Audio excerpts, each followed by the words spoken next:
Today I'm with the founder of Unruly. Unruly is was it a game company? Is it an educational product company? What is it? Educational technology. So we work with elementary and middle schools, and Unruly Studios combines STEM education with active recess style play for students. And we do that. We have our first product, Unruly Splats, which are these. This is an Unruly Splat. It is a durable floor button that lights up, makes sound, and senses when it's stepped on. So there's lots of LED lights in here. It makes sounds and it senses when students stomp on it. So it's meant for active play, games like tag, recess style, capture the flag, obstacle courses, and then through Bluetooth, the splats connect to a tablet or a Chromebook, and kids can actually change the rules and modify the rules using a kid-friendly coding language, which is where we integrate the STEM education. So they create their own rules, which is why we're called Unruly. And they make different changes to how it keeps score, the timing, the light patterns, different types of relay races, things that they might invent. So Bryanne, you've been through tons of different programs at Babson and Techstars and all that. Can you just share with me, when you have a mentor that works for you, like what's the nature of that relationship and how does that relationship evolve? Oh my gosh. Well, so over the years, I've definitely met mentors who have become a major part of the company and who have really been along for the ride, I would say, is kind of how I think about it. When it really works is it's someone, for me, it's typically someone who's been through a particular part of my business before, whether that's on the business side, building a business, or maybe on the product side, building out a certain type of this product or manufacturing a product like this or creating an app like this. And I think when it really works, they are mentors for me, have been able to challenge my own thinking, in some ways make me think bigger or get out of I'm in the day-to-day all the time. I'm the CEO, I'm working with the team all the time. I'm in some ways in the micro pieces of Unruly. And so helping me kind of step out and look at the macro vision and long-term, and help make decisions based on the long-term as well has been really helpful. So I think those are some key things that mentors have definitely done for me. And of course, when there's something that comes up that I've never been through before, they might be someone that I have a relationship with. I can call on the spot or ask a really quick question, or they may have someone in their network that can help with a certain problem. So it's really just been forming this relationship where they're up to date on what the business is doing, and I'm able to go to them for advice around different things. So I know, since I've known you throughout your business career, sometimes you've been assigned a mentor and sometimes you have found a mentor. Can you talk about the distinction between those processes of finding or being assigned? So some of the accelerators I've done, we did the Techstars program in Seattle. We did Learn Launch Accelerator. So sometimes they have assigned mentors. Typically with those, you do get a say, a little bit like you kind of meet a bunch of mentors and you decide which one you want to work with, and they decide which entrepreneurs they want to work with. So it's sort of a matching program is usually what we've seen. And that works well. We've met some really great people in that way. And then sometimes they assign, like, let's say like a lead partner who might be on the investment arm, who's your person who you meet with every week. And I had a really good experience with that at Learn Launch, being assigned to Tatiana Estiskina over there, and she was amazing, and just kind of like dove into the details of the business. Like at that point, we were doing our first financial model, and she was like really in there, had done that before a lot, and helped me learn it so that in the future I could do it myself and really update the financials myself, stuff like that. What are some of the best characteristics of a good, strong mentor? You said, oh, she was amazing. Like she dug in, that's the one thing you talk about, but what other characteristics do great mentors have?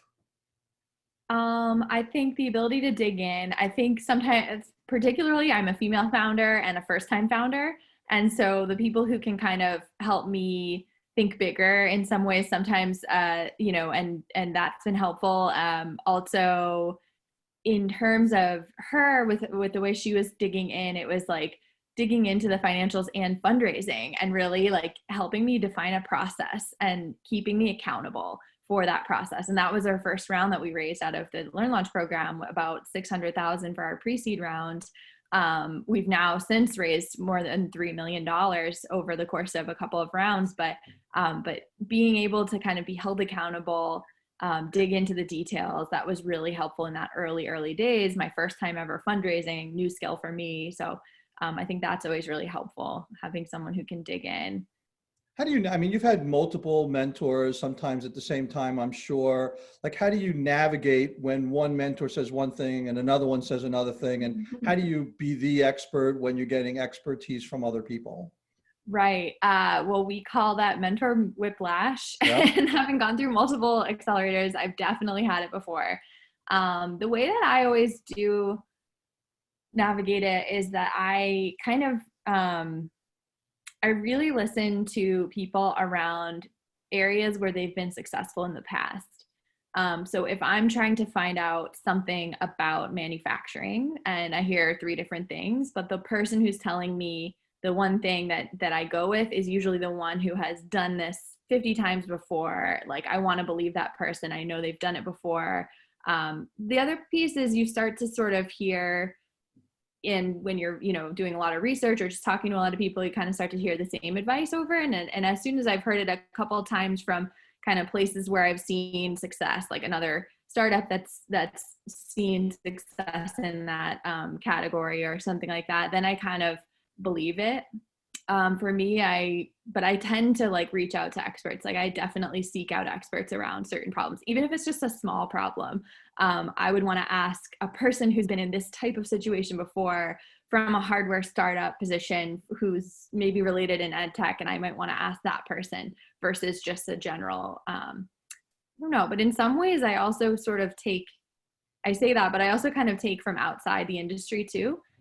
Within ed tech, there's a certain way of selling and there's a certain kind of sales cycle and things like that. And I kind of tend to try to take advice around sales from general SaaS companies and just outside of the ed tech industry, because I think we can learn a lot from that. There's a lot more companies who have scaled in that sector. And while I want to know that there are specifics to ed tech that are different, I kind of like to take advice from a different industry and apply it to education, because we're unruly, like we're trying to do things differently. And we've seen that really work. We've had a much faster sales cycle than most ed tech companies, where we can sell, between 1 and 3 months of a first contact with a new lead, we can sell a new deal.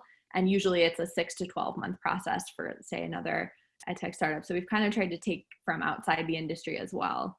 Yeah, what I remember in your early days, some early days was like what, 4 years? I thought you've been business like 4 years, 5 years, maybe 5 years. Yeah, I started it while I was at Babson in the MBA program. So I was kind of like part-time doing it in school at that point, but really started working full-time on it 2017, 2018. So the one thing I remember is you were really great at cold calling people to find mentors in different areas. Can you talk a little bit about how you found some folks and how you did the cold call, and what value proposition did you give to them as to why they should give you the time of day? I cold called a lot of like early kind of just to learn from the market, like people who ran after school programs or different places where I could learn a bit. I wanted to talk to strangers at that point. I wanted to hear unbiased, unfiltered advice around what were their current problems and what they thought about my idea. So I did a lot more of that on that side. In terms of cold calling, I never really cold called advisors, but I had a lot of cases where I would be interested in talking with a certain founder or a certain person because I knew they would be really relevant to what I was doing and I thought they would like what I was doing. And so I did some so maybe they would be on a panel and I would actually go up to them after and meet them. And that's actually led to some relationships that I'm still in touch with, of companies in our space who now are really kind of have been mentoring me over time. And just kind of, that was pretty cool. I mean, I just walked up, told him I did have a mutual connection, like a mutual friend, a professor at Olin, who I was able to kind of mention and it wasn't completely cold, but it was like a stranger walking up to them after. And that's been really helpful. I think when you're connecting over something that really is truly related, it can help a lot. So it wasn't completely cold in that way. And then warm intros as well, like just getting an intro and keeping people informed as you grow the company too. That helped me build relationships. So on the other side of the fence, can you talk about any really negative experience you might have had with either a mentor, an advisor?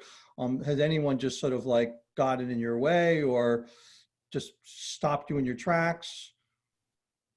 Um, huh. I haven't had anything like where it's been really negative with someone I've been working with over time. I think if anything, it's just I don't end up working with someone if if the first meeting kind of ends up being something where I don't feel like it's clicking, and that goes both ways too. Like there's very much like going to be meetings where I don't click with that mentor as well. So it's really finding a match, and I think in that way maybe it would just be um, someone who kind of is like really adamant about advice in one way but doesn't necessarily understand like our business or something. And if I feel like that's the case, then I don't want to be like first educating them on our market and trying to get advice like and educate. So I feel like if it's like a better sign to me if someone's like, well, I know from this experience that this is how I might do it, but I understand your market's different, and so would it apply, and like kind of working together on that, instead of kind of just being like, I'm right, I know everything. Like that's usually not a good Yeah. place to come from. So Yeah. what's intriguing, which I just learned about, is that you've been a mentor yourself in the I-Corps program, and so how did you make that transition? Like, what did you learn from being mentored to now you are on the other side of the fence there, and what were the first meetings like that you learned from the previous part of that, your own a bit, your own experience of being mentored or supported? Yeah, so that all started actually a founder at one of the ed tech trade shows we were at came up to me and told me what she was working on. She was just about to graduate undergrad and was kind of applying for this program. And over time, I chatted with her a few times over the course of a year, basically. And I just thought she had a lot of potential as a founder. And so she had asked me if I would be a mentor in that program. And I decided it would be a good experience for me as well. Having been mentored so much, like I also kind of a couple years into the business and having kind of scaled in some ways, I thought I could provide some help and some guidance. So I thought I'd learn a lot. So I did. I think, yeah, it was different from obviously managing a company. I mean, you don't have the control that you do where you're kind of making decisions and they're happening and they're being implemented. Like you're much more on the sidelines giving advice, and then they may take it, they may not, and you're kind of watching what happens. So I learned a lot from that, and definitely appreciated the time that my mentors had put in based on how much time it takes to be a really good mentor It's for really somebody. interesting. So mentors tend to be very successful. They are highly experienced, and then they have no control, right? So how do you deal with that? You give advice, they don't listen to you, and now you're like, wait a minute, I'm the expert here. Like, how do you feel in that environment when you're mentoring someone who's not listening to you?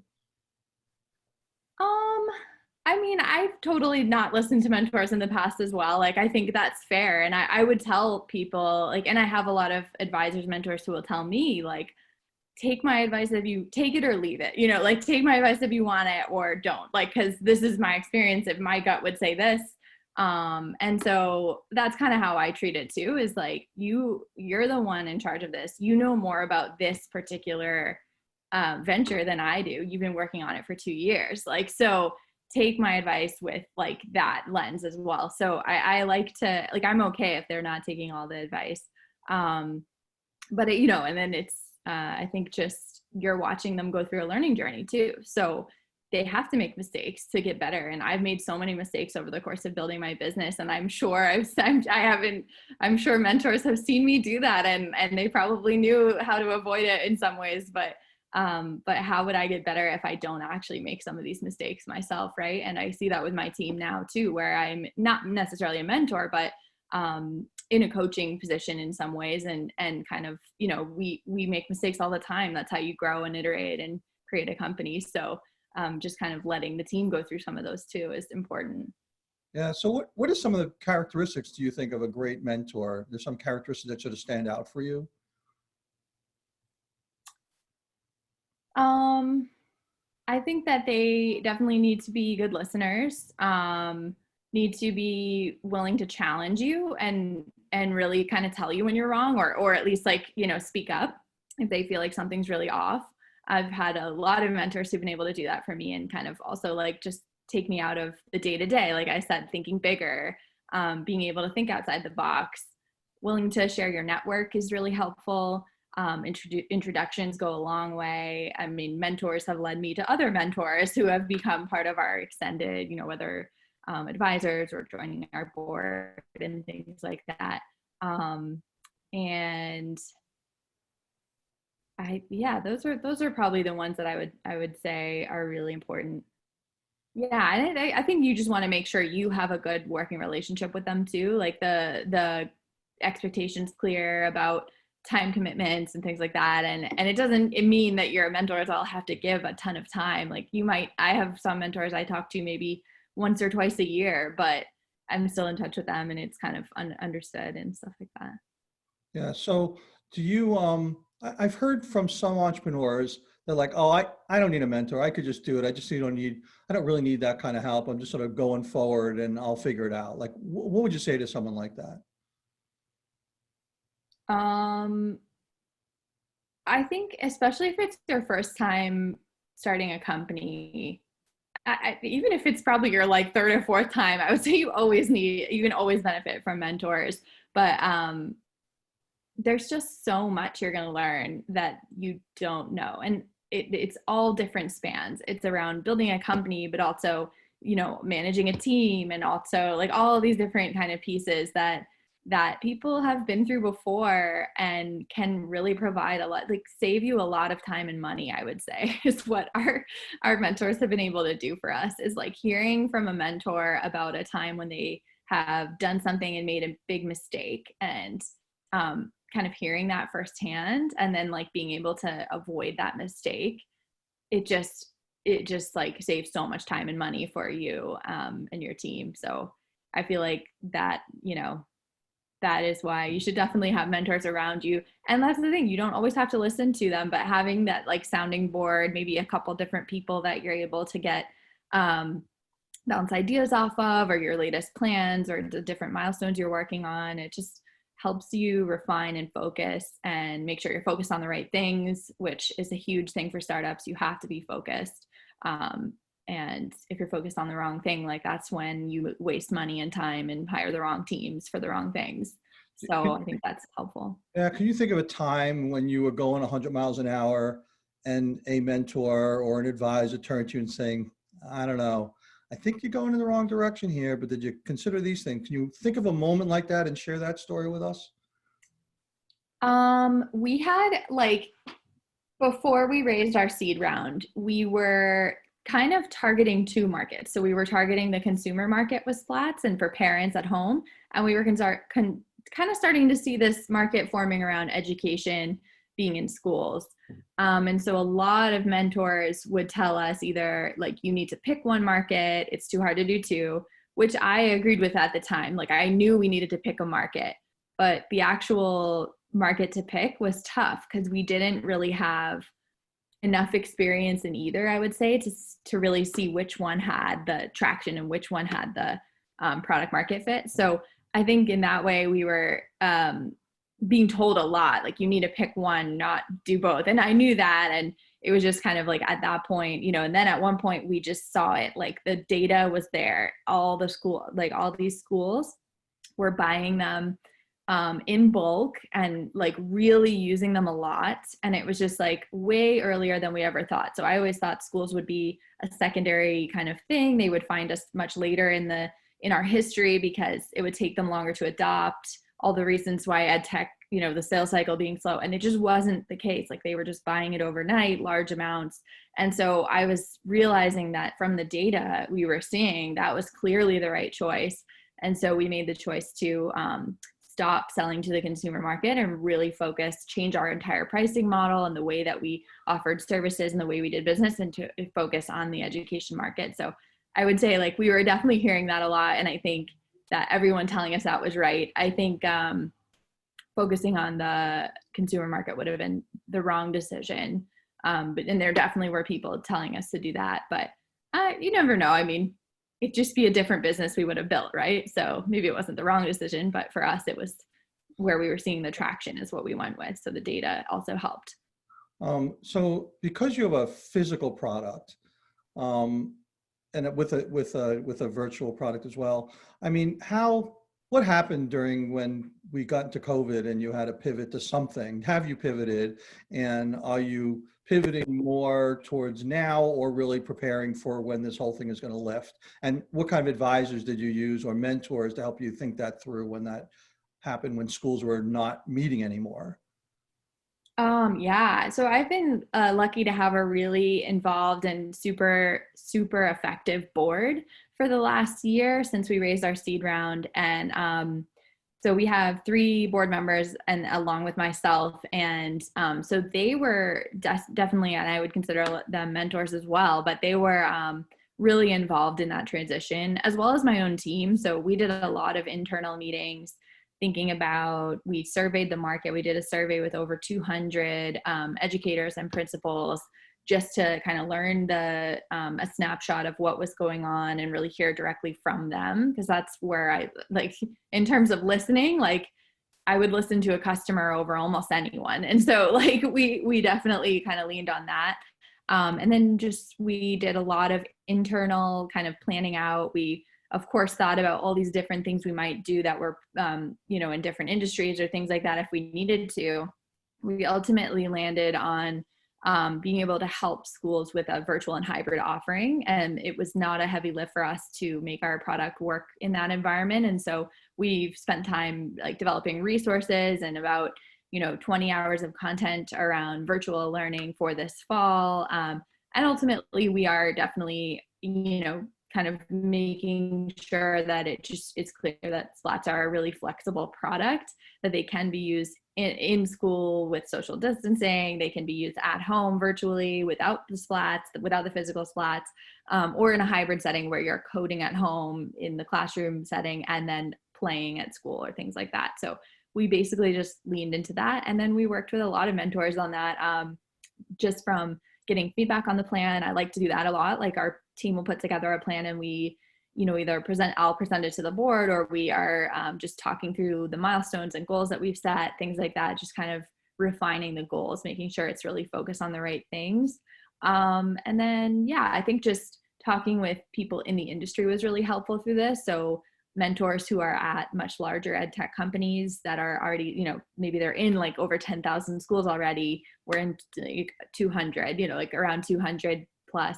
So kind of learning from them, like they have a lot more access to schools than we do. And so like learning really firsthand from someone in that position, that was helpful, very helpful to hear from industry leaders as well. And I was lucky they were willing to take the time with me as well. And I've been excited, that the reason why mentorship works is I think like you both, you get time from a mentor who's willing to give it to you, and you give it as well to people who ask, like when I was asked to be a mentor on the iCorp project. So definitely it's like something you give back to as well. Great. Thank you very much for taking the time. This has been really helpful and insightful. And just like your mentoring people has been helpful, I'm hoping that your words will help mentors and mentees around the world. And of course, this program is in Macedonia, but thank you very much for your time. Really appreciate it. Thank you.